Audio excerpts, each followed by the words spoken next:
What is with you and Mitch and making out with the mics? Sometimes you just got to kiss a mic. That's right. Yeah. So, yeah, I mean, it's hard to. The What's that taste of aluminum? Marvel movies go back to like the 80s. There was a Captain America movie. Oh yeah. That was done in the 80s. Okay. I don't think it ever saw a theater, but it got like VHS released. VHS, yeah. Yeah. They put, because of the mask they had on him, Captain America's mask, they put fake ears on the mask. Rubber ears. Yeah. Because, Captain America and his mask, his ears are exposed. Right. Well, at least in the original, anyway.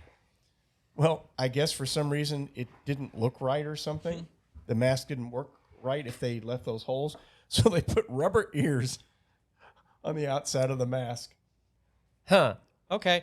Things you probably didn't really want to know Yeah. that ruined the movie magic for you. I was about to say, I had no idea. Now I'm going to go look for the rubber ears. Yeah, and you're going to be distracted. The whole movie, you're going to be looking for the ears, and you're like... It's all I'm going to focus on. Yeah, that's it. First you have to find that 80s Captain America movie.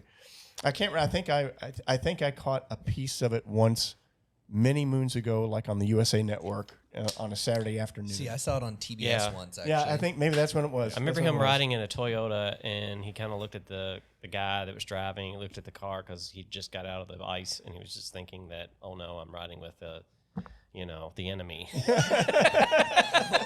So it had slightly racial undertones. It did. Yeah, it did. Anyways, this is going to be a really exciting episode for the NerdBrand Podcast. So welcome, everybody. So I'm Jason Davis. This is Mitch Gregory, and we're here with two Matts. So the two Matts. Yeah. Matt squared. Yes. Devil Mad Tundra. Yeah. We have back with us for the fourth time, Matt Jones. Yep. And we have with us for the first time, Matt Thomas. We can call you Matthew. I just recently switched to Matthew, so Matt is still acceptable. I switched to Matthew because of an audiobook from Matthew McConaughey, Green Lights.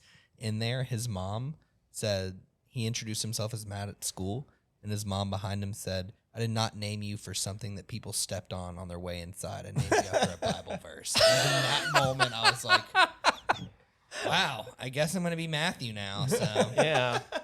great book, by the way. If you're looking for an audiobook, A, his voice is just awesome to hear narrate an entire book, but B, it was just I became a bigger Matthew McConaughey fan after it, so.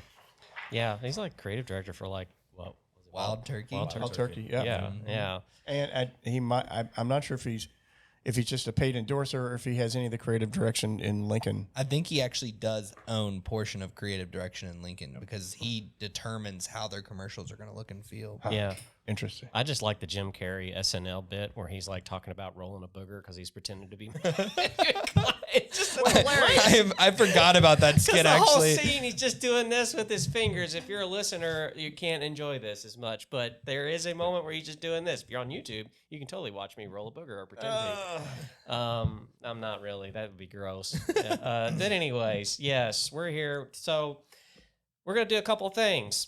Matt Jones has the ability to create things. You're an industrial designer. Now, He's a maker. yeah. Yep. So calling you I feel weird calling you a maker though. So, but explain to people what you do, and we'll get into what you have brought us. Sure. So, industrial design is product design. So anything that you buy in a store at some point in time, an industrial designer has touched. So like your phone, how does it feel in your hand? How do you interact with it? A UX designer actually does the software and that on it and how you touch things, right? But the industrial designer does the look and feel of it. And that's everything. Everything, a car, the soda can that you have, the drink cup you have, the microphones, the plugs, a pen, right? An industrial designer has touched that at some point in time in the process of anything that's mass produced, right?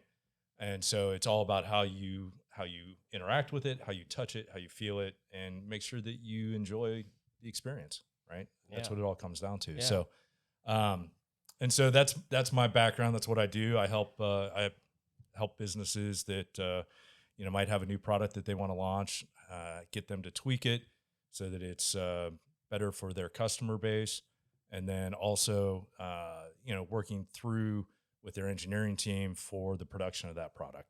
Yeah. So Yeah. make sure that it's easy to produce and it meets all the goals of that product in the end user. And you've taken that love for making and done that to do what? So I've always been a hobbyist woodworker. My dad was a cabinet maker, so I always made stuff. And so at the beginning of the pandemic, I started making games for my family. And so the first game I made was a crokinole game, which is a Canadian game. And next time if I'm invited back onto the show, I'll bring one of those. This time though, because it's spring in Kentucky, which means horse racing, I brought the Go Baby Go horse racing game, which is a deviation of an older game called Across the Board. What we've done here is made this game. We've extended out the actual playing surface so that the odds are more even for the horse to come in. So a lot of people who play the Across the Board game will notice that certain horses that are on the outside win all the time. It's good to know. Yeah. This game, a buddy of mine is a statistician, and he ran 1 million computations to figure out what this pattern should be to even out the odds. And so we've done that. And I did a sprint run of these for the Kentucky Derby for folks locally that had a Derby party. So I made 20 of these, sold them locally. I've got another batch of 16 that I'm getting ready to push out for the Belmont. I missed the Preakness, but I'm going for the Belmont. So Wow. Well, some horses do that too. So yeah, well, just like Rich Strike. I chose Rich pretty Strike's good. method, right? So yeah. Anyhow, so it's a great game. The thing that I love about the gameplay for this, so my kids who are 10 and 7, I use it as a learning opportunity for them, right? I mean, it's you're betting with either fake money or real money, so I get the kids to empty out their piggy banks, and we portion out and we play for pennies and nickels. It's addition, it's math counting, it's money counting, all of that. And then, it's also going to make sure that we, make sure they don't get taken to the cleaners when they go to the racetrack. It's later, also right? just the value of money, because it's only pennies and nickels. But if that's your old piggy bank and next thing you know it's gone, you're going to think twice about just putting bets wherever. Exactly. Yeah. Exactly. Well, what's neat about this is all the pieces for it are contained within. Yep.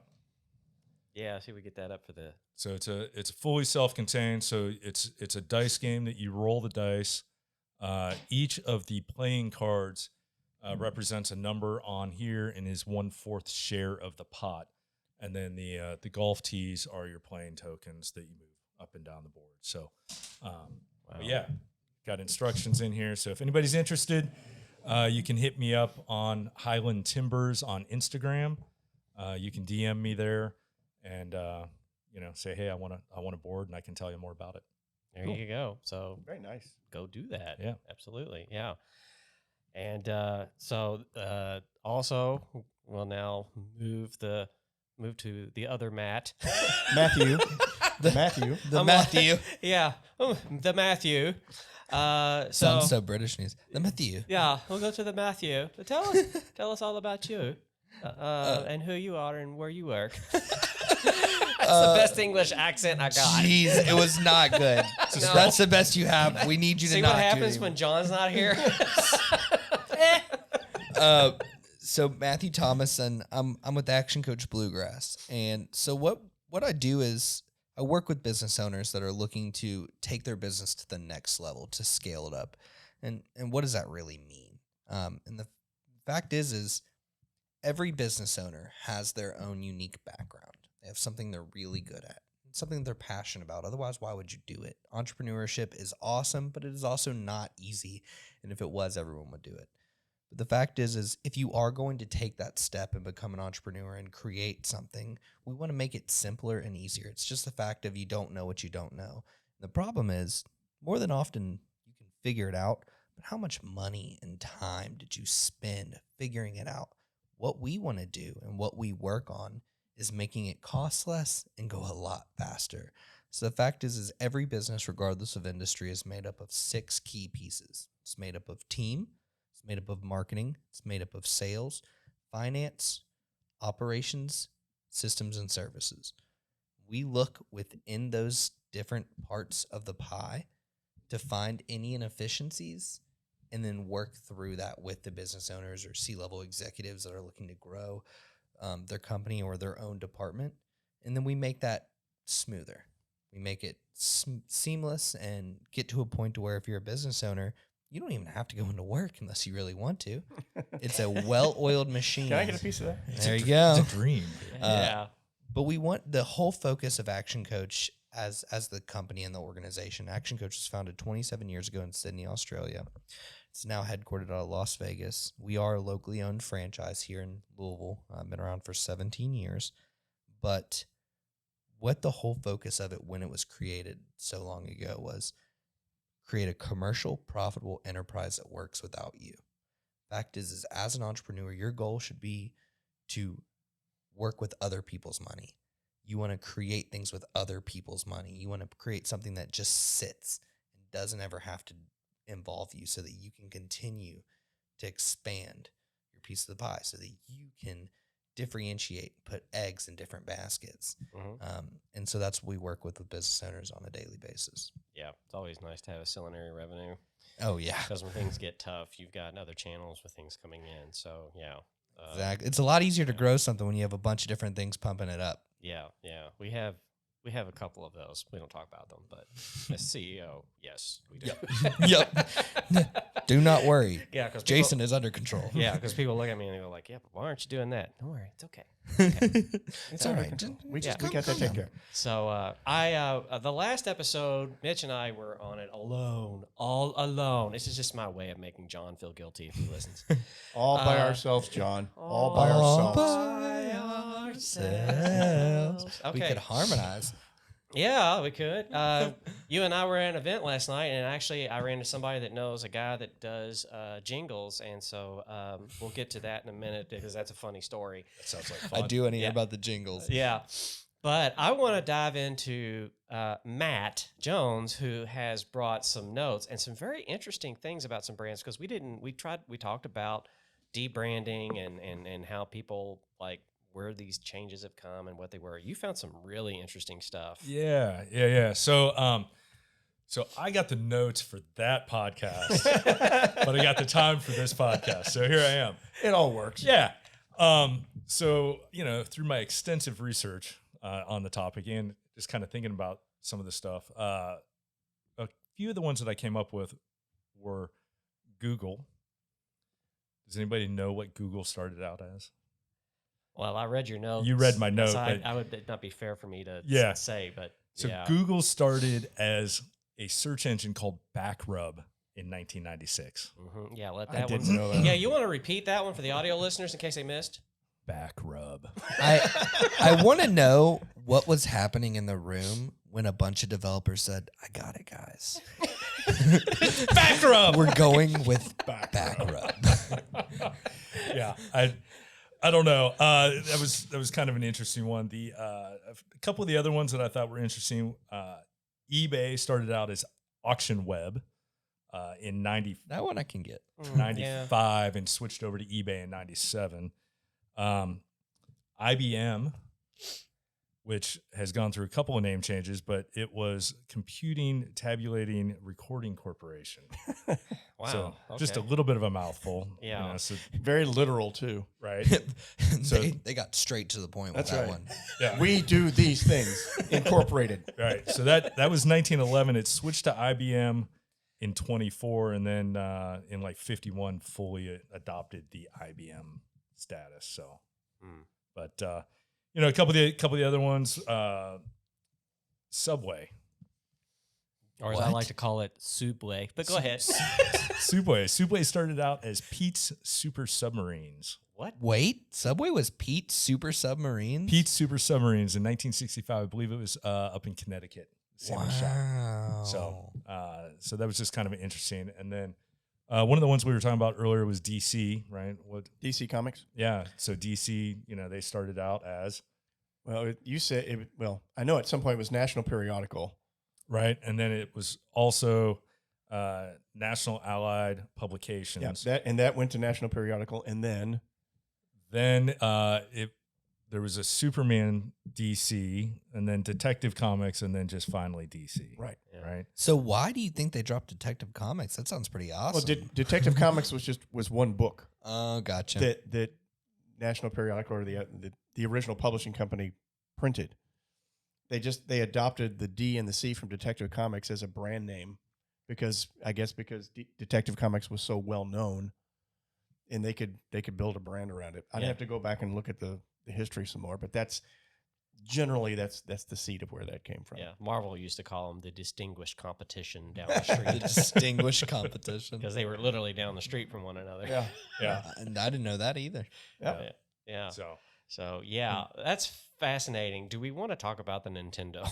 Yeah, well, we can talk about Nintendo. So Nintendo started out as the Marufuku Company in 1889. So it's an old company. I think that's what's interesting is some of these are very old companies, right, that I found. And then in 1963, they converted over to the Nintendo Playing Card Company. Oh, okay. What did Marufuku make before it was a Nintendo Playing Card Company? They made playing cards and games. Okay. And then I don't know what the switch was to Nintendo, but then they just dropped Playing Card Company in 51. Was Nintendo the leader to like digital gaming? Were they the first? Well, if you look at it, in the mid 70s, there was like a cavalry charge because you had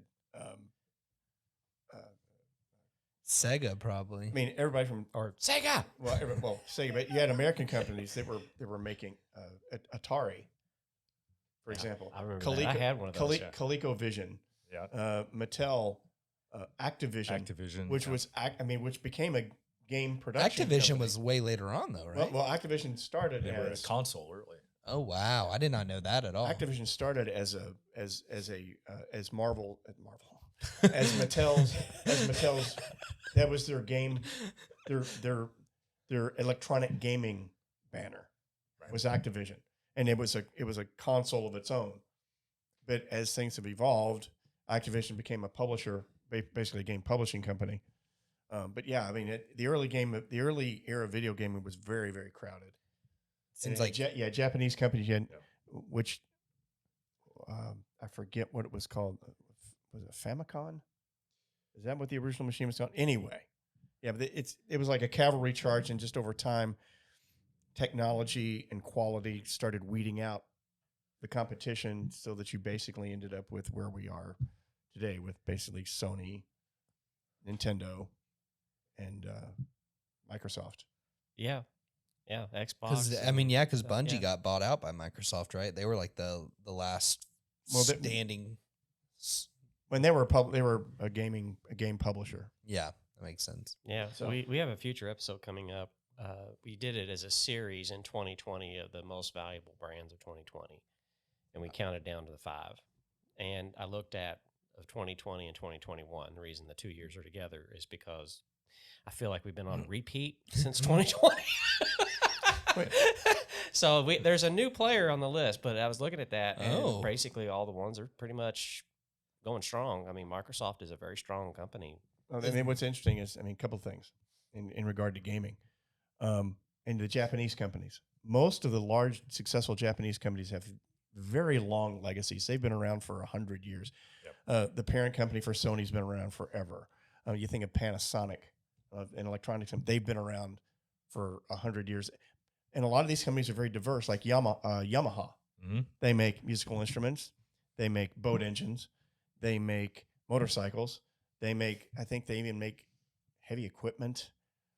They're very diverse, except for Nintendo, not so much, I guess, but Sony, very diverse company. I mean, Sony, I think what is it? Cameras, games, television, really I think, Anything in electronics. Yeah. I'm pretty sure Sony even has an appliance brand. Well, they also are kind of getting into banking as well. Now. Sony is in I banking. believe so. Yeah, Yeah. yeah. Because I I did not mean, even when's the know last that. time you saw a Sony television on sale?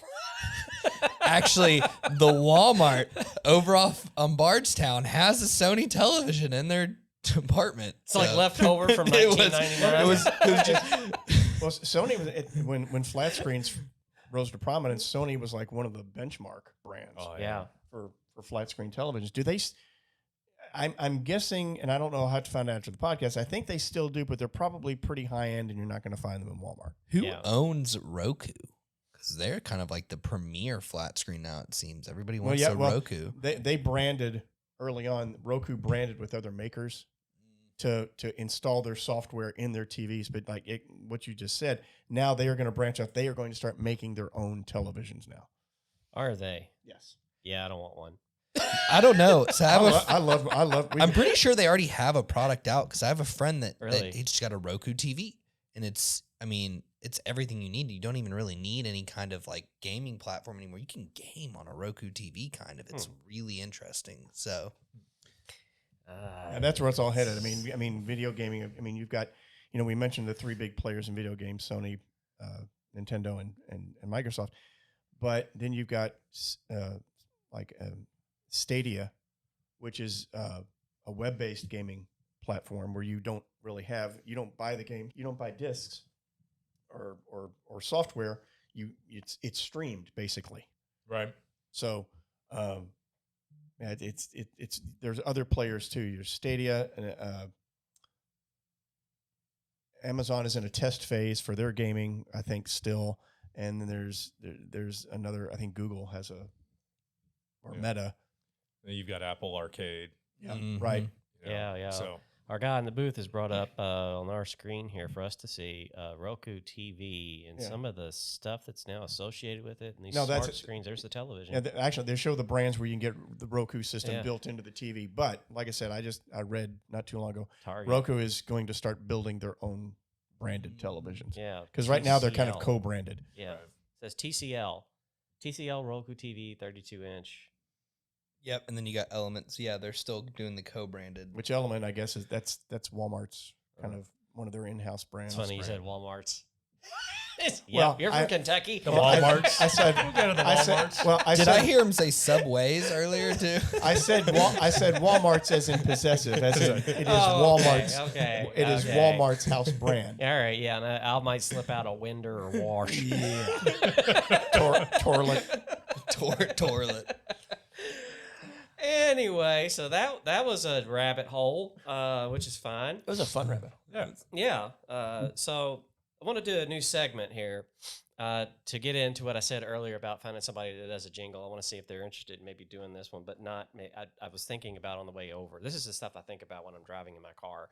I'm like, did Google get it right? Is that going to be a really good jingle, or should we say like, what did Google say? That's a jingle. It could be. Don't be looking at me like that. It could be fun. Yeah, people Google can tune get in. it right. Yeah, did Google get it right? Hey, and and then we kind of go into the segment. Like, yeah, we don't do anything standard here. Dude. Come on. Do you mean back rub? Did back rub get it right? Back rub get it right? I'm so glad they didn't go with that. Yeah. I mean, That's just Yeah. creepy. Did you back rub that? No, that doesn't sound right. Did you back rub today?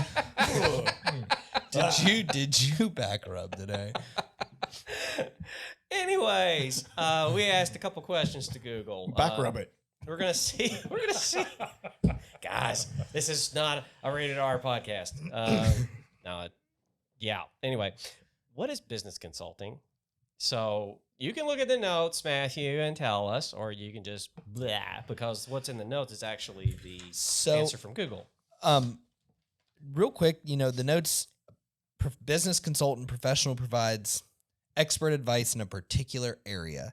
And then it finishes with exit planning or many other specialized fields. And Google did get it right, but not in the way that we explain it. So it is perfectly true. A business consultant is somebody you hire as a business to fix a problem. That's it. They're there to fix a problem, one problem at a time. Mm-hmm. Now, that problem could could be a Band-Aid fix. It could be something like that. If it's working right now, why are you even going to question it? And that's a business consultant. That's what it is. So I agree with this. Google did get it right. They are very specialized. They are very drilled down, and they will do that one thing you need them to do. Task oriented. Yeah, yeah. So for Google, we ding ding goes goes the trolley.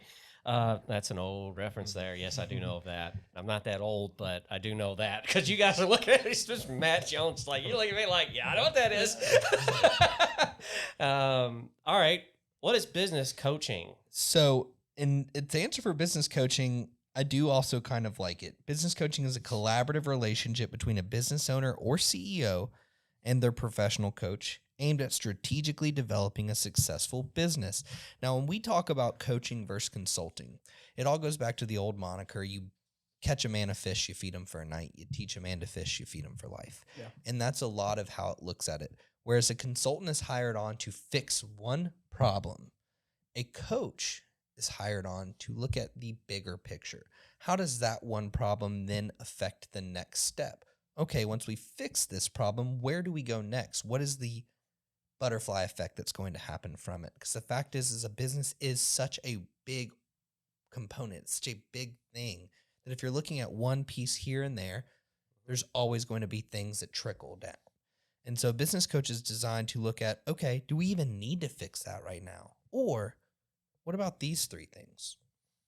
What if they're more important? What if we tackled them instead of this that you think is the problem? More systematic oriented. Exactly.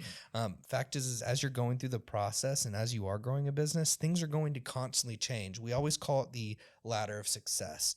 You're going to plateau over and over again. And what got you there will not get, or got you here will not get you there. Fact is as you continue to grow, that problem that consultant fix is going to come back. Mm-hmm. It's going to come back with a bigger zero behind it, or it's going to come back with a bunch of little different pods of problems. And so with the coach compared to a consultant is a coach is there to teach somebody. So when that problem does come back, they will know how to tackle it. They will begin to know what it looks like, and they won't maybe need the support. What I try and tell people all the time that they don't understand is I don't want a client for years. If we've done that, we haven't really done our job. Our goal is to bring on a client, help educate them in the areas that they are not professional at. That's not their background. That's not what they're known for. Help them educate that point so that they can get back to growth. And then once they've hit their next plateau, give us a call. We'll be back. We'll come talk again. We'll look at everything. We'll figure out where the steps to growth are. We'll help kind of clear up any of the fog that comes from that growth. And then we put them back on the right track. Our goal is to get you to a point to where we've done everything we can do. And that's our focus. That's why we are a month-to-month coaching firm, because our focus is not to lock you into a 2-year contract. Our focus is to help you fix your education needs right now so that you can grow your business. Yeah. There's been a lot of talk about DISC assessment. So kind of curious, what are you, Matt? You? See how I did I know, that? I know you Matt, know a bit about DISC. What do you think I am, Jason Davis? What is DISC? Okay, so DISC is, and I know we've all heard about them, the 5,000 personality tests that are out there, Myers-Briggs, PI, CI, all of it. DISC is actually my favorite because DISC is not a personality assessment. It is a communication assessment. And at the core level, we all have the way we communicate and the way we want to be communicated to. Our personality, we're a maverick, we're a go-getter. That tells you a bit. It does. But your communication style actually tells you, how do you want me to talk to you? And so that's what DISC focuses on. It breaks you down into 4 main categories. You have your dominants that are like, give me the bullet points and get out of my office. You have your influencers, which is me. I'm the highest influencer on the tip of the point, and they're the ones that want to know about your family and your dogs and your best friends and what kind of movie you like. And I could talk to you for 3.5 hours. Like, oh my God. Give me a hug and be my best friend. Right. Yeah. We're like golden retrievers, essentially. You have the S that are the more steady. So they're going to be the ones that they're still people pleasers. They're charismatic. They want to get to know somebody, but they need a little bit more information before they make a decision. If you're selling to an I, you just have to show them a flashy price and tell them that you really like the way they dress, and probably going to sign the contract. We're easy to sell. Whereas an S, I need a minute. Give me a break. Let me think about it. Let me, internalize. Give me a second. Then you have the C. The C are the compliance. They are your accountants or your engineers or your structural database managers. Mm-hmm. They are the ones that think about everything. They need 84-page reports, and they do not want you to skip a single detail. The 84-page reports need to be color-coded with actionable next steps and every single potential thing that's going to go wrong if you take that step. They're the ones that when you talk to them, they lean back. I know I went away from the mic, but they're going to use their body language to show slow down. And if you don't listen to them, you've lost them immediately. Yeah. And that's why I love DISC, because I can tell by people's body language, by the way they introduce themselves, by what they're going to do. I can normally get pretty close to exactly what they want and how they communicate, and I can adapt my own self. As a high I annoy 85% of the people that I meet. It's just true. I'm super obnoxious to a lot of people. So being able to tone that down when I'm meeting a C, or being able to get less detail-oriented and more to the point for the Ds, or even being able to slow my pace of talk down for the S's, allows me to build that better relationship and communicate on a deeper level. Can they have characteristics of multiple? Oh, yeah. So one of our coaches, Coach Sandy, is the first I've actually seen of it. Her DISC is right in the middle of the chart. She is a DISC. It's a rare one. We're the chameleons of them. Mm-hmm. But truthfully, it's based off of where she is. When she's looking at making a big decision, she's a C. She wants to see all the details. When she's meeting somebody, she's an I. She loves getting to know personal details. When she's dealing with family, she's an S. She wants a little bit more time to internalize decisions for her kids. And then when she's dealing with something that's going to directly affect her money, she is a D. She gets straight to the point. She's like, all right, this is why I'm not going to use you any more Spectrum, because AT&T is cheaper. She's strictly to the point. She's straight down to it, but she knows how to flex it here and there. And that's why there's a natural style and adapted style. Natural is how you are in your own personal life, and adapted is how you are in work and how you view you need to be. I think Jason's got a little bit of S in him in his personal life, to where he does just kind of want to relax and hang out and watch his movies and hang out with his friends. And then with his family, with his work life, he has to be that D. He's got to be that dominant. He's got to be the one that goes in and gets things done and make sure that the business runs. The NerdBrand Podcast is on every day, despite Jonathan. But the Jedi of the Twitter universe will latch on to that. Be careful. I'm worried about him a little bit. But we all have the way we want to be talked to, and despite anything, if I come to you and I'm being a heavy dominant and you're a heavy compliant, and I'm telling you I don't care about your research, but you've spent a bunch of time and effort into putting into that research, I could sell you the greatest thing in the world. You don't want to buy it. It's just that simple. You don't, because you don't like me. And what we all know about sales is people buy from who they know, like, and trust. Yep. Mm-hmm. Yeah. Yeah, you get on. That's why cold calling is not really effective, because you answer the phone, it's like, I don't know who you are. Mm-hmm. I don't trust what you're saying, and I don't trust you. And now I'm rationalizing about why I don't need you, not why I need you. Donald Miller from StoryBrand Marketing said it best. He said, we care about two things in life. We care about conserving calories and survive and thrive. We burn more calories in just day-to-day conversations than you will ever burn in working out. Yeah. And so when you're approaching a conversation, a situation, or a relationship, your brain is subconsciously saying, is this worth my calorie burn? Yeah. Is this worth the effort I'm going to put into it? Or can I find a quick exit so I can survive and thrive as quickly as possible? Interesting. Yeah. Matt, you look like you were going to say something. Well, I was going to relate this back to, I could probably utilize this in my personal life with my children and my wife. Yeah. As I'm trying to sell things in. Mm-hmm. We figure out where a lot of it is personal life. My wife is a high C and I'm a high I. So every day is a battle of how do I not be annoying today? What do I need to do differently? Most of the time it's just shut up and listen, but that's so hard to do. So many opinions. Where do you think you fall on the DISC thing? It's interesting. I would say I would think higher on the I. Actually, I'd be interested to see what Matthew has to say as he just met me. He's making his assessment. So I think you're an IS. I think you are a people person, but I don't think you want to dive right into it. I think you want to gauge people's situations before you're willing to give them too much. An S is always going to be a little bit more reserved. Now, if you ask the right questions, you break them out of your shell. They're as outgoing as you can find, but they're not just going to give into it. You came in a little bit more. Well, I'm curious to see what Matt does. Yeah, that sounds pretty good. Yeah. I'm actually a C. Yeah, you're a DC, sir. Yeah. Yeah. How appropriate. How appropriate is it? Yes. But you are a DC, sir. Yeah. Yes, and I will be watching The Batman again tonight for the third time. Yeah, because 14 years in engineering, drafting, design was just like, that's what ingrained into me was that. The other stuff started coming later, becoming, what I am now. I've seen you in a conversation. You have all of the knowledge of a C. You are the person that thinks about every possible scenario. But a C is not going to be comfortable working a room.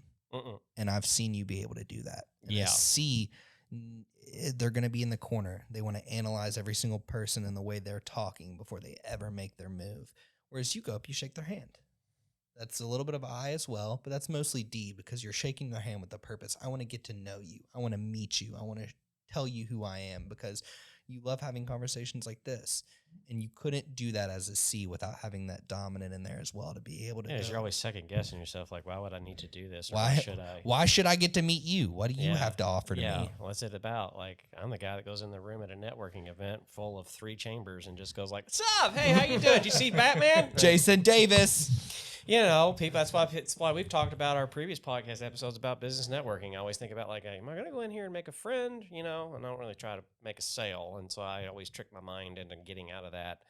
I gotta get a sale. I gotta get done. I gotta get this. I gotta get something out of it.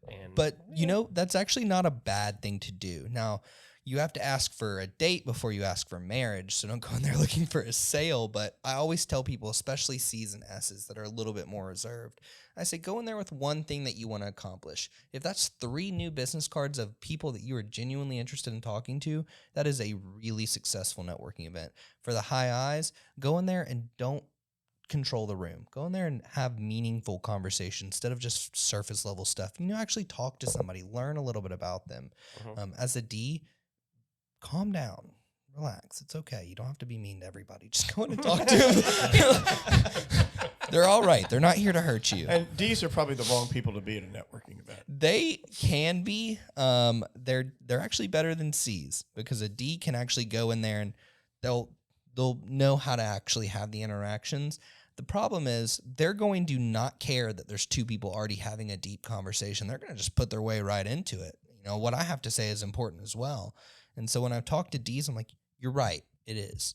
Wait your turn. Get in line. Yeah. You don't have to skip. Wait to be asked. Yep. In conversation, I've talked about this a lot. Try to find, if you're asked, if you're invited, you can talk about yourself, your business. I went through the networking event. I think I gave away like maybe 5 business cards, and that was it. I only did it until if they asked for one. Yep. Because when they ask you for a business card, you have high intent of them wanting to know you and contact you later for something, for some interaction, referral, whatever it is. And you're like, okay, there's something this is going to lead to. Same. I gave away 2. Yeah. Not everybody wants to get to know you. You can tell from a conversation. Oh, yeah. So you said something earlier that I think is kind of interesting, though, and it kind of reminded me of like your mindset going into the event, right? As long as you are self-aware enough to know what you are on that scale, you should be able to be any of the 4 and go in and work the room. 100%. As long as you know what your methods are and how to adjust those, right? And the biggest thing about DISC is not just to focus and pigeonhole yourself into one capability. You should be adaptable. That's why there is a natural and adapted style. So me being the I in this role and going to so many networking events, I had to increase my S. I had to increase my C because I'm coming from a position. I'm not one of the coaches. We have 3 coaches on our staff. I'm the marketing manager. But I'm coming from an industry where we have to be a trusted, reliable source. And if I'm over there asking you about your best friend's name and your baby and, hey, be my best friend, please, please, please, love me. Why would you trust me to be a coach? Why would you trust me to even refer a coach, you know? And it's finding that way to like you said, adapt it. And really it's learning how to read other people's. That's the most important thing and the strongest thing you can do when you're going out to a networking event is learning how to read a room, but reading a person. Reading, and it's kind of, not that I do this all the time, but reading micro expressions. If you can kind of learn that, and then also learning if you go into an organization. I've had 2-3 conversations this week about what B2B sales is like versus B2B. It's very different. You're selling to the whole organization, not one person. Because that one person that's the entry point, yeah, they're like, cool, I'll sign the contract. But if they move on, maybe the next one won't. So you have to kind of feel your way around. It's very fluid. Have you ever watched the show Lie to Me? No. You would love it. It's got the guy. He was actually in Incredible Hulk. He was the bad guy in Edward Norton. Huh. Can't remember his Played name. the Abomination. He played the Abomination. It is a phenomenal show, and for micro expressions, you would love it. It's really good. Oh yes, actually, no, I do. Yeah. I don't know what I was thinking about. I can't remember the actor's name. I know. I can't either. Yeah. It's driving me insane. Yep. Yeah. And he will appear in the new She-Hulk series. What? He's gonna be in She-Hulk. Mhm. Yeah. Is he gonna be Abomination again? I don't want to give anything away. Well, Yeah. I mean, he was the best. Of course the trailer. he is. It's He in was the trailer. He was the best part of that entire movie. So I mean, it's fair to give him another shot. Just keep Edward Norton far well, away I from think- it. And I want to throw something out here real quick because I want to know if other people, and if you pick up on what I'm talking about, please leave a comment in YouTube and let me know that you picked up on it too. But when you see She-Hulk in the promo for the show, she bears an inescapable resemblance to another female green character from a film. And I don't want to let the cat out of the bag, but I thought it was just me. Then I saw other people on Twitter throwing up memes, and I was like, okay, it's not just me. I'm not crazy. You feel better, yeah. So I can't say it. Okay. Yeah. What? Maybe after we get done Maybe recording. Yeah, but speaking of which, so if you've enjoyed this episode of the NerdBrand Podcast, please like, subscribe. You can find it at nerdbrandagency.com/podcast to check out the latest episode every Friday. You can go on anywhere on social media and find us at NerdBrand Agency and leave a comment, talk about what you think She-Hulk looks like. Please. Yeah. So I need to know. yeah, what She's a way! green. Yeah, what a way to end a show. Want to appreciate the Matt Squared for being here. We've decided it's double Matt Tondra. Yeah, Yep. double Matt. Double Matt Tondra. All good. And Matt, where can they find? You can find me on LinkedIn at Matt Jones. If you search me there, you can also find me on Instagram. My woodworking business is Highland Timbers. You can also find me under Matt Jones Z with a Z at the end. So And Matthew?